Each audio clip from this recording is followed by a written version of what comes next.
No, ¿verdad? Pero mis queridos, Jesús no se equivoca. Y si tenía por costumbre esta frase, es porque en verdad la mayoría de la gente que se acercaba a él no prestaba atención a sus enseñanzas. Venía por otros motivos equivocados.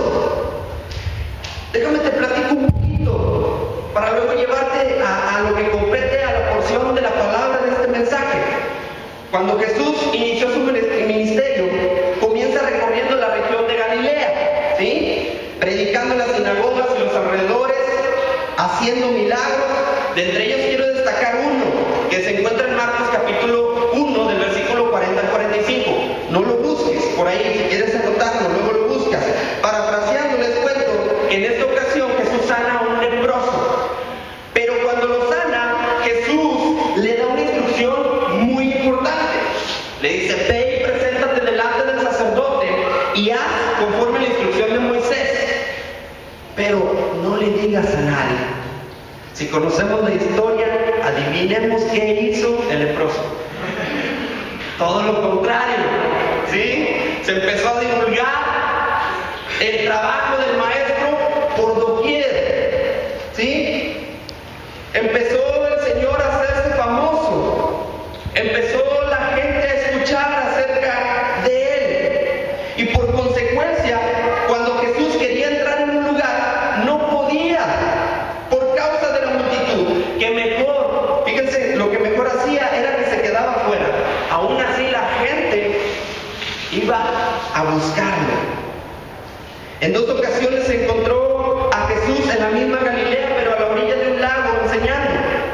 Ya que venía gente no solo de Galilea, miren, venían de Samaria, de Judea y Idumea, y aún así el maestro los atendía. Pero mis queridos, era tanta la gente que le seguía, no por la enseñanza. Oigan bien esto, es impresionante. No lo seguían por la enseñanza, sino por el beneficio que podían obtener de él. Espero que no haya sido el caso de ustedes. Que ustedes no vengan por un beneficio propio, sino que vengan buscando el consejo de parte de Dios que transformará la vida del creyente, lo hará una nueva criatura, lo prosperará espiritualmente y lo ayudará a seguir adelante perseverando en la fe hasta el fin. ¿Cuántos vinieron por esto? Amén. ¡Qué bueno! ¿Sí? Podríamos decir que seguían a Jesús por conveniencia. Así llegamos al pasaje base de esta exposición. Acompáñame abriendo tu Biblia, si gustas, así como estás sentado, en Marcos capítulo 4, del versículo 1 al 20. Pero solo vamos a leer los primeros 9 versículos. Lo que te platiqué es una introducción para llegar hasta esta parte. Marcos capítulo 4, del versículo 1 al 9. Cuando lo tengas por ahí, dígame con un amén. Yo lo voy a leer, pero quiero que tú me sigas ahí con tu vista en tu Biblia. Dice así la palabra de Dios, en el nombre del Padre, del Hijo y del Espíritu Santo. Otra vez comenzó Jesús a enseñar. ¿Comenzó a qué? Junto al mar. Y se reunió alrededor de él mucha gente, tanto que entrando en una barca se sentó en ella en el mar. Y toda la gente estaba en tierra junto al mar. Y les enseñaba por parábolas muchas cosas y les decía en su doctrina: oíd. ¿Qué les dijo? Oíd. He aquí, el sembrador salió a sembrar. Y al sembrar aconteció que una parte cayó junto al camino, y vinieron las aves del cielo, ¿y qué? Y la comieron. Otra parte cayó en pedregales, donde no tenía mucha tierra, y brotó pronto, porque no tenía profundidad de tierra. Pero salido el sol se quemó, y porque no tenía raíz, ¿qué? Otra parte cayó entre espinos, y los espinos crecieron y la ahogaron, y no dio fruto. Pero otra parte cayó en buena tierra, y dio fruto, pues brotó y creció y produjo a 30, a 60, ¿y a qué? Entonces les dijo: el que tenga oídos para oír, oiga. Presten atención acá, por favor, un momento. Respondan con sinceridad lo que les voy a preguntar. Si fuera la primera vez que escucharas esta parábola, ¿tú la entenderías? Si yo fuera, yo creo que no. no. Hablar de siembra en Palestina no era el mejor de los temas, ya que en esta región era muy difícil de cosechar en abundancia, como les estaba enseñando Jesús por medio de esta parábola. Por más buena que fuera la tierra, dicen los historiadores que cuando Palestina sembraba, solamente recogía un 10% de cosecha de esa siembra. Entonces lo que les estaba diciendo nuestro Señor Jesucristo no era el tema más interesante para toda la multitud que estaba ahí para oír aparentemente sus enseñanzas. Por ello en los siguientes versículos se muestra lo siguiente. Los voy a leer. Los siguientes versículos dijo: cuando estuvo solo, los que estaban cerca de él con los 12 le preguntaron sobre la parábola y les dijo. Jesús les dijo a ellos: a vosotros os es dado saber el misterio del reino de Dios, mas a los que están fuera, por parábolas todas las cosas, para que viendo vean y no perciban, y oyendo oigan y no entiendan, para que no se conviertan y les sean perdonados los pecados. De alguna u otra manera parece un tanto egoísta lo que se está mencionando acá. Si tú prestaste atención, Jesús les decía algo que por ahí puede confundir a algunos. Es más, lo quiero leer en una nueva versión internacional. Esos mismos versículos que acabo de leer. Fíjate, dice: cuando se quedó solo, los 12 y los que estaban alrededor, o sea, ya no estaba la multitud, ya se había ido. ¿No les gustó por ahí la enseñanza esa que les dio del sembrador? Y mejor no va a ser milagros hoy, no sé qué pasa, mejor me voy. ¿Sí? Y luego, los 12 que se quedaron y los que estaban alrededor de él le hicieron preguntas sobre las parábolas. Y les dijo Jesús: a ustedes se les ha revelado el secreto del reino de Dios, les contestó. Pero a los de fuera, todo les llega por medio de parábolas, para que por mucho que vean no perciban, y por mucho que oigan no entiendan, no sea que se conviertan y sean perdonados sus pecados. Por eso te decía que parece un poco egoísta esto. Jesús estaba citando una cita bíblica del profeta Isaías, una cita bíblica que ya se había dado en el Antiguo Testamento. Pero no es que Dios estuviera siendo egoísta. En el tiempo de Isaías, el pueblo de Israel estaba siendo duro de corazón y no se acercaban a Dios de todo corazón, sino con otros intereses.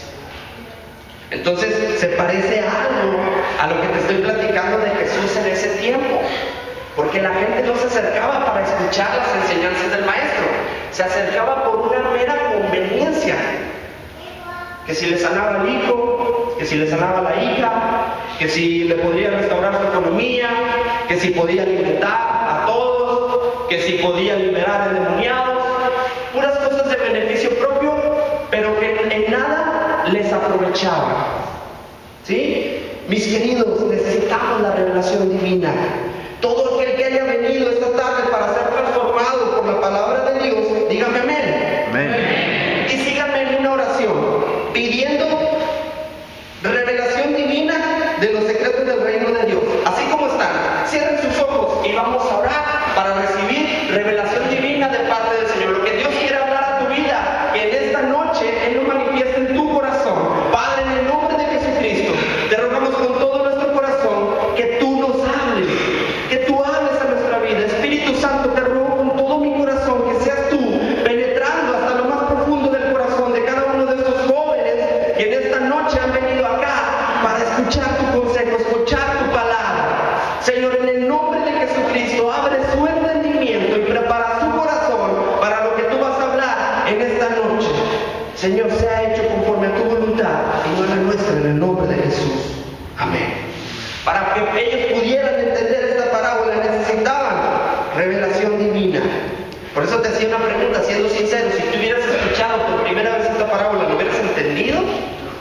Empezó a hablar de un sembrador en una región donde podríamos decir los jóvenes nada que ver, y luego a la orilla de un lago, ¿sí? Allí en la playa. Jesús nos enseña a través de esta porción bíblica que acabamos de leer, ¿sí? Jesús nos enseña en la exposición de esta parábola 4 tipos de personas. ¿Cuántas? 4. Y el resultado de su conducta a la hora de recibir la palabra. Pero que solo una de esas es la que produce una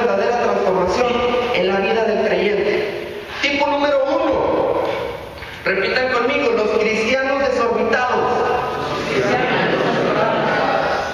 ¿Por qué desorbitados? Porque andan fuera de los límites como cristianos, es decir, están junto al camino, pero no en el camino de Dios, mis queridos. Están fuera de los límites.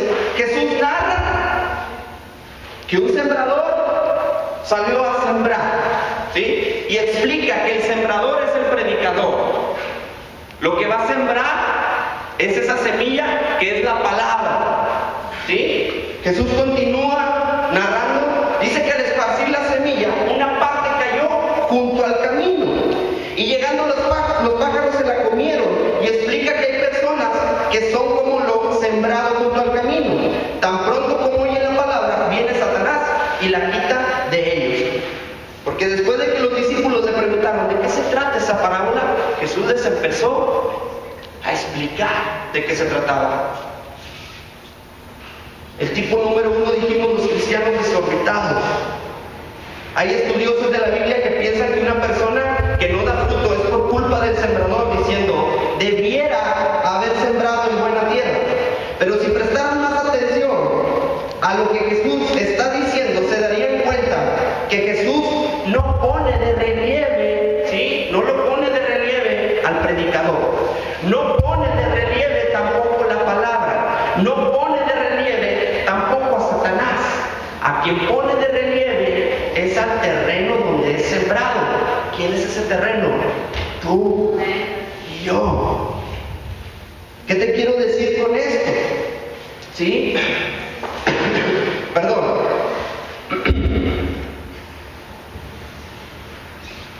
Si nosotros permitimos que Satanás venga con sus mentiras y quite la verdad que oímos de Jesús, es nuestra culpa y no la de Satanás. Algunos no han entendido, fíjense bien lo que voy a decir, y siguen reclamando a Dios. ¿Por qué permite que Satanás venga a nuestra vida? Porque la parábola es muy clara, ¿sí? El sembrador sale a sembrar, por ahí la semilla cae junto al camino, ¿sí? Y en ese camino vienen los pájaros y se comen la semilla, ni siquiera brota, ni siquiera crece. Vino Satanás y robó esa palabra.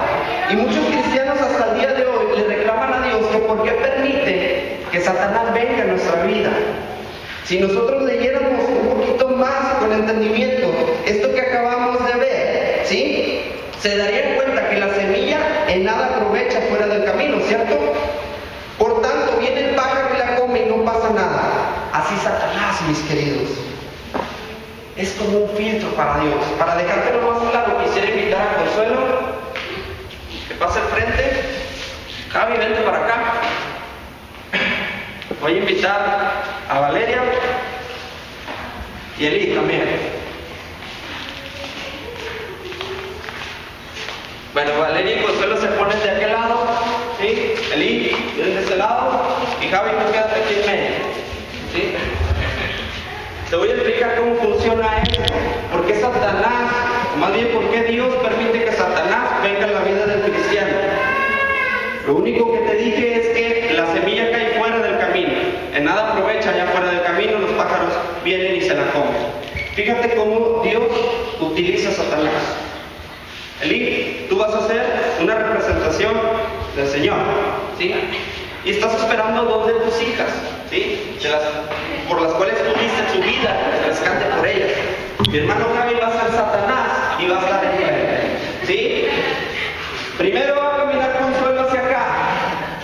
Camina Consuelo hasta donde está Javi, y luego Javi se acerca al oído y le empieza a decir que tú eres cristiana, que tú quieres hacer la voluntad de Dios, que Dios tiene cosas grandes para ti. ¿Estás segura? Mírate de dónde has venido. Antes tú, ¿por dónde caminabas? ¿Tú te crees toda esa masa, ese juego del cristianismo? Y entonces Consuelo se va. Ahora viene Valeria, caminando hacia Dios. Y de nuevo se acerca Satanás y le dice, tú, mi hermana, no es cierto. Tú, queriendo ser cristiana, la muy santita, la muy pura, según tú, cuando después los terribles pecados en los que andabas, con la vergüenza que te miraban, pero aún así Valeria no hace caso. y vienen delante del Señor. Pueden pasar a su lugar, denle un aplauso a estos chicos por su oración.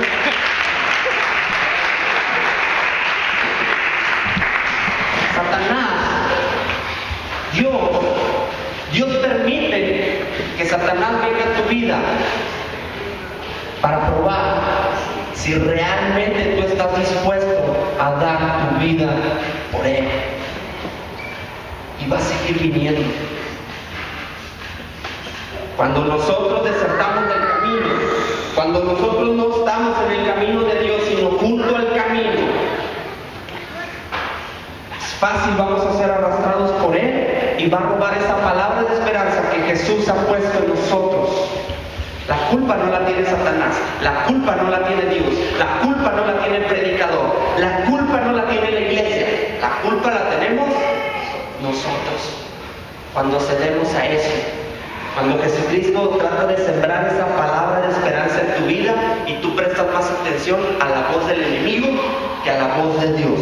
Hay una película que me gusta mucho que se llama El Debate.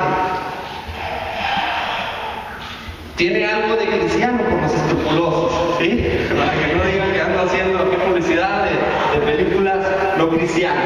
Pero bueno, hay una frase que mencionan acá que está muy padre, ¿sí? El que los prepara, el maestro, para el debate, les dice una frase muy importante y se me quedó grabada porque me gustó mucho. El maestro les dice: ¿quién es el juez? Y ellos responden: es Dios. ¿Y por qué es Dios? Y los alumnos responden: porque Él decide quién gana y quién pierde y no mi oponente. Y luego el maestro les dice: ¿y quién es tu oponente? Los alumnos dicen: Él no existe. ¿Por qué no existe? Porque es solo una voz disidente a la verdad que yo digo. Es decir, es solo una voz contraria a la verdad que yo creo y que yo digo. ¿Cuántos dicen amén? Amén. Nuestro enemigo no existe. Está derrotado. Si nosotros le damos el lugar es porque nosotros queremos dárselo, porque Él ninguna ocupación tiene contigo, a menos de que tú se lo permitas. ¿Y por qué decíamos que también cristianos desorbitados? Ahora, ¿por qué están fuera del camino? Pues porque vienen al camino de Dios con motivos equivocados. Ahorita preguntaba un tanto Lee, diciéndote: ¿a qué has venido? Hay muchos jóvenes que no están en el camino de Dios, que vienen con motivos equivocados a la iglesia. Los conozco, los he conocido y creo que los voy a seguir conociendo. Vienen a la iglesia buscando novio o novia, dependiendo del caso. Vienen buscando amigos, vienen buscando aceptación porque la sociedad no los acepta como son. Y vienen a la iglesia porque haya un grupo juvenil muy padre, muy ambientado, como dirían otros, muy chévere, y entonces encuentran aceptación. Pero mis hermanos, cada joven que venga con ese motivo al camino de Dios, viene de una manera equivocada y no va a entrar jamás al camino, va a estar junto al camino. Así es que rápido va a venir Satanás y va a robar esa palabra de esperanza, esa palabra de vida que quiere sembrar en su hijo, en el creyente. Espero que no haya ninguno de estos acá y que si hay uno se ponga las pilas y entonces empiece a buscar de Dios con todo su corazón. Entonces está mal, hermano, porque a mí me dicen que busque novio o novia cristiana. No está mal lo que te acabo de decir. Si tú buscas novio, novia, amigo, aceptación, no está mal, pero no debe ser el primer lugar. Acá, el primer lugar, ¿quién lo tiene? Dios. Tipo número 2, los cristianos pasajeros. Repite conmigo: cristianos pasajeros. ¿Por qué los cristianos pasajeros? Porque a diferencia de los anteriores, estos sí son transformados. Pero a medida, ¿sí?, que son transformados a medias, porque toman con alegría lo que por alegría les conviene. ¿Qué te quiero decir con esto? Jesús narra, dice, que otra parte de la semilla del sembrador cayó en terreno pedregoso, donde no había mucha tierra, ¿sí? Y explica que en algunas personas son como los sembrados en terreno pedregoso. Continúa narrando que esa semilla brotó pronto porque la tierra no era profunda y que saliendo el sol las plantas se marchitaron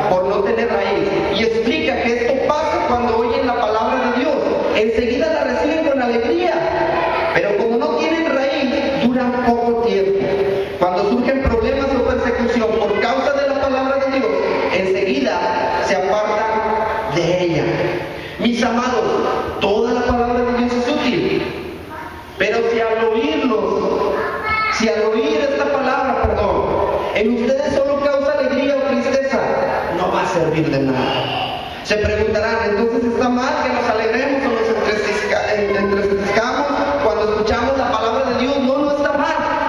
Pero hay algo que yo les digo a los jóvenes cuando les predico. Les digo, si esta palabra te va a hacer llorar y vas a venir acá y te la vas a pasar llore y llore y llore, sales allá afuera y sigues haciendo lo que a ti te place y no lo que Dios te está hablando, entonces de nada va a servir. Porque toda palabra de Dios, mis queridos, toda palabra de Dios no debe de causar en ti un sentimiento en primer lugar, sino una determinación en tu vida.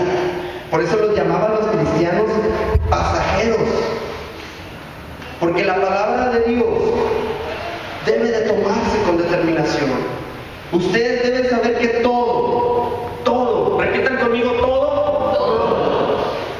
Gracias.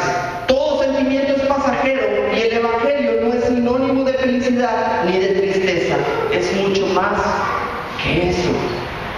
Ahora, si te alegra tanto una promesa de Dios, qué bueno que te alegres. Qué bueno que te cause gran satisfacción. O que si una palabra ha hablado a tu corazón, a tu vida, de tal manera que tú te arrepientas, ¿sí? De tal manera que tú te entristezcas, qué bueno. No es malo. Malo sería que nada más fuera un sentimiento pasajero y saliendo de acá todo volviera a ser igual. No, mi amado hermano. Cuando tú recibes palabra de Dios, un consejo de parte de Dios, tienes que buscar determinación. Porque todo, como te decía, todo sentimiento es pasajero. En un momento estás feliz, en otro momento estás triste. Mañana estás feliz porque, mañana estás feliz porque te dio un beso a tu novia. Mañana estás triste porque no te ha mandado ningún WhatsApp. Mañana estás alegre porque sacaste una calificación aprobatoria en una de las materias que te gusta. Mañana estás triste porque en aquella materia que tanto batallas te fue mal. Si tú analizaras tu vida, ¿cuántas veces al día cambian tus emociones? Te sorprenderías. Entonces el Evangelio no es sinónimo de sentimientos. El Evangelio es mucho más que eso y debe producir determinación en tu vida. ¿Cuántos dicen amén? Tipo número 3. Pero antes de mencionarlo, hasta aquí. Tal vez algunos se pregunten, ¿por qué el sembrador no arroja las semillas solamente en buena tierra y ya? Imaginen lo siguiente. Porque algunos no asimilan cuando leen esta parábola el trasfondo histórico que tiene. Fíjense bien. Allá en Palestina, el agricultor agarraba un costal con semillas y lo traía acá en el hombro, ¿sí? Y entonces estaba por ahí el caminito de tierra donde iba a sembrar. Y él lo que hacía era, tomaba semillas y las esparcía. Y algunas semillas botaban y salían de la tierra buena, ¿sí? Y quedaban junto al camino. Otras semillas quedaban en terreno pedregoso. Otras semillas quedaban entre espinos. Y había semillas que quedaban en buena tierra. No es que preparaban con una máquina todo y solamente el sembrador aventaba las semillas y ya todas caían ahí en esa buena tierra. No. ¿Qué simboliza esto de Jesús y tan importante en esta parábola? Que todos tienen una oportunidad de recibir el Evangelio. Pero que depende de nosotros, ¿sí? Cuál sea nuestra conducta a la hora de recibir esa palabra. Dale un fuerte aplauso a Dios porque Él es bueno.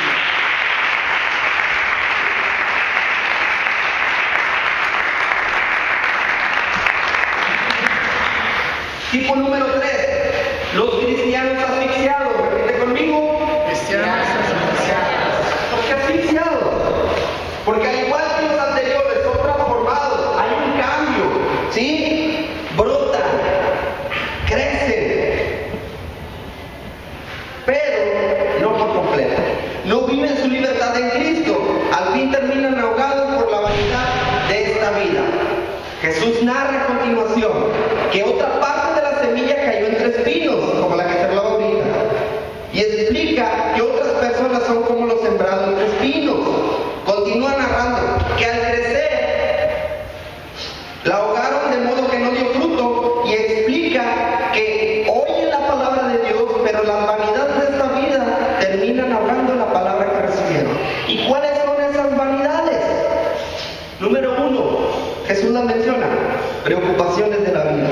Por ejemplo, como jóvenes, están tan preocupados por qué haremos terminando la escuela. Vemos a nuestros padres tan asfixiados por el trabajo y nos preocupa a nosotros como jóvenes dónde vamos a terminar. Cuando nosotros podríamos darle lugar a Dios para que Él dirija y controle nuestro futuro y estemos en su perfecta voluntad y todo nos salga bien. Pero muchas veces nosotros como jóvenes es una preocupación constante de que qué voy a hacer. Porque Dios no me habla cuando oro a Él. Porque Dios no se presenta por la ventana con una luz y una voz como de estruendo diciéndome qué hacer. Mi querido, si no tienes fe, es imposible que agrades a Dios. Tienes que dejarte dirigir por Él. Que estas preocupaciones no ahoguen tu vida, no te asfixies. Y puedo mencionar otras muchas más preocupaciones que los jóvenes tienen, como las señoritas que si se van a casar, están más preocupados, ¿sí? Que si se van a casar con el novio, en lugar de estar más preocupadas que si van a estar en la boda del Cordero. ¿Sí me explico? No debería de ser así. Vanidad de la vida. Número 2, dijo Jesús, el engaño de las riquezas. Por ejemplo, como jóvenes están más preocupados por las cosas pasajeras que por las eternas. Pues no hay nada en este mundo, jóvenes, escuchen bien, que no haya de perecer. Hablando de lo material. Y nada nos llevaremos con nosotros. A veces vemos tan preocupados a papá y a mamá, ¿sí?, por los bienes materiales, que eso causa mucha influencia en nosotros. Es vanidad de la vida. Recordemos más adelante, Jesús nos dijo: mas buscad primeramente el reino de Dios y su justicia, y todas las cosas que ustedes necesitan, oigan bien, todas las cosas que les son necesarias a ustedes, Dios las conoce y se las da por añadidura. Las cosas que necesitan. ¿Qué necesitamos? Jesús en el mismo contexto bíblico explica diciendo comida, abrigo. Es lo que necesitamos, jóvenes. Todo lo demás es vanidad. Y como dijo Salomón, es vanidad y aflicción de espíritu. Nunca terminas tú. Te compras hoy un iPhone y mañana ya salió el 7. Te compras el 7 y mañana ya salió el 7.2. ¿Sí? O qué sé yo. Nunca terminas con esto. Es vanidad. Te atrapan las modas. Preocúpate por las cosas que son eternas. No te asfixies con cosas de vanagloria, de vanidad. Número 3, los malos deseos. Menciona Jesús.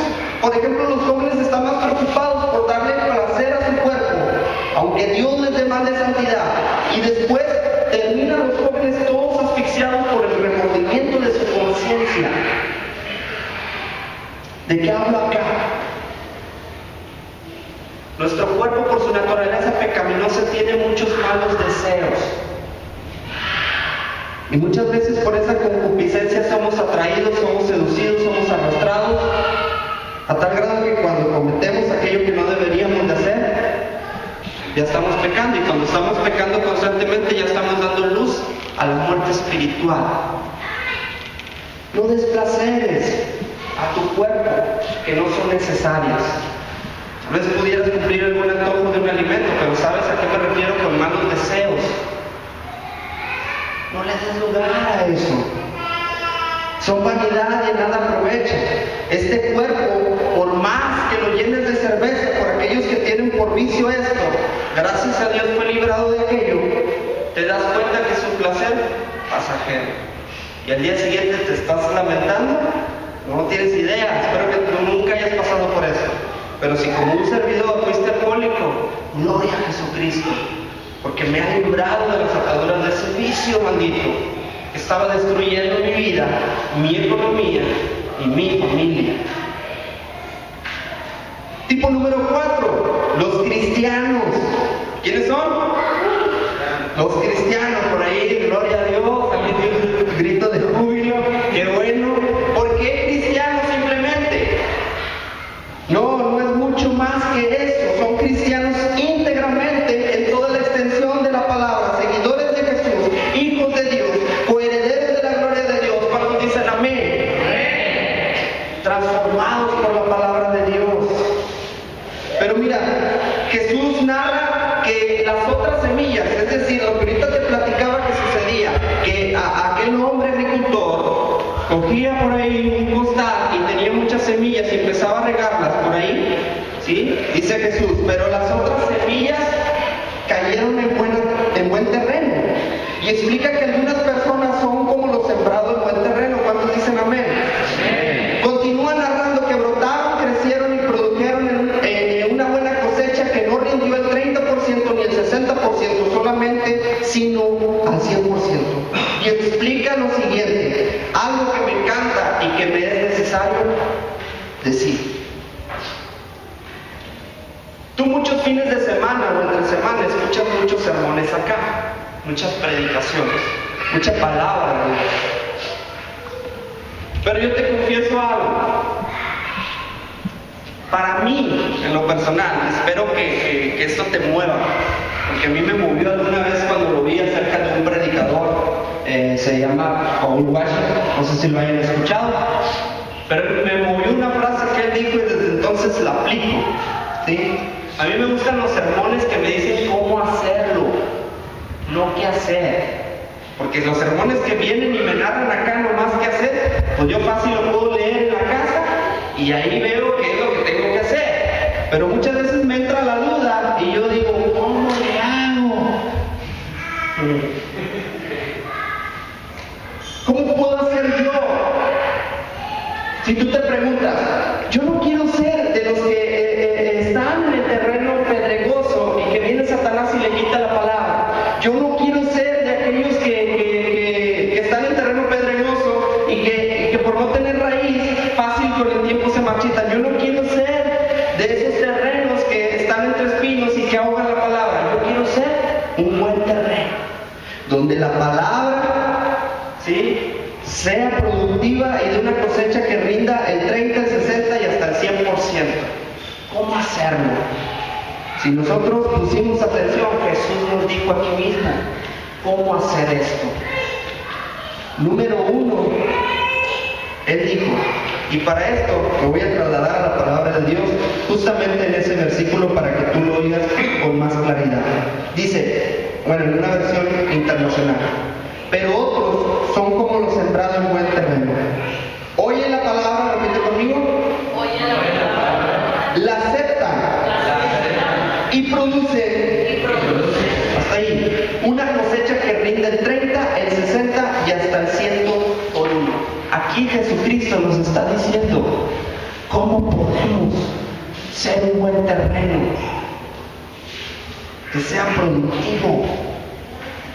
Que sea transformada mi vida como creyente. Él dijo, oye la palabra. Jesús dijo primeramente, oyendo la palabra de Dios. Es decir, oyendo con atención el consejo. Cada vez que tú vienes acá a la casa de Dios, escucha con atención la palabra de Dios. Y pide revelación como los seguidores de Jesús se la pedían para poder entender. Hay muchas cosas que se te predican a ti, acá, en la escuela dominical, no sé, en los cultos generales, en los cultos de jóvenes, y yo sé que tú muchas veces te quedas con duda. No tienes por qué quedarte con duda. Presta atención a la palabra de Dios y pide como los discípulos pidieron a Jesús. Revélanos, haznos entender tu palabra. Pues de nada sirve que yo venga acá a la iglesia, me entre por un oído la palabra y Satanás venga y la quite. Pues de nada me sirve venir al culto acá, recibir la palabra y recibirla con alegría o con tristeza de una manera pasajera. De nada me sirve venir acá, escuchar la palabra, pero que no crezca, sino que sea ahogada por los malos deseos o por la vanidad de esta vida. Jesús dijo, pongan atención, oigan la palabra, pidan revelación divina y Dios les revelará. Y número 2 les dijo, acepten la palabra. Jesús les dijo que aceptando la palabra de Dios, aceptar no es simplemente afirmar con la cabeza que cuando alguien está predicando acá, todos digamos más, que sí, estemos moviendo la cabeza. Sí, sí, es cierto lo que está diciendo mi hermano. Sí, sí, es verdad, eso es bueno. No, como te dije hace un momento, cada consejo de la palabra de Dios debe de hacer en ti que tú tomes determinación para que entonces puedas tener una cosecha abundante de la palabra esa de esperanza, de la palabra de vida que Dios quiere sembrar en ti y en tu corazón, para que te mantengas firme y que por más que venga el enemigo tratando de robar esa palabra, no te sea quitada, que no te sea pasajera, sino que te sea eterna, y que no te preocupe nada más que Él. En conclusión, quisiera que te pusieras de pie y quisiera invitar al grupo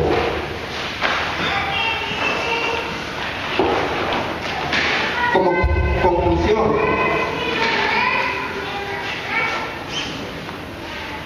En el versículo 13, Jesús les preguntó algo a sus discípulos.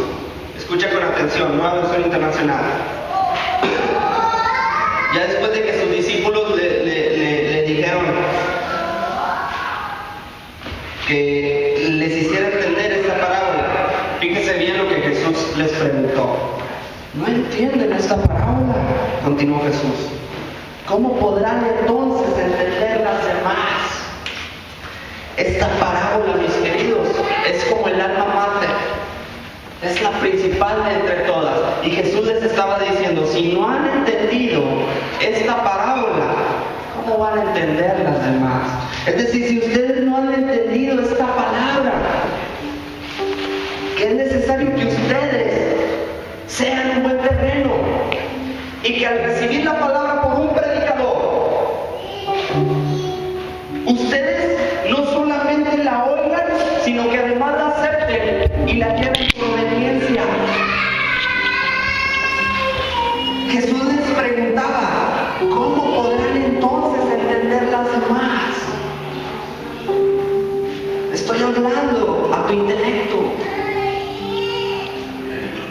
Espero que Dios haya estremecido tu corazón o lo haya movido de alguna u otra manera a través de esta predicación. Y te preocupes más, porque cada palabra que Dios trata de sembrar en tu vida causa determinación en tu misma vida. Si no, mi querido, no va a pasar absolutamente nada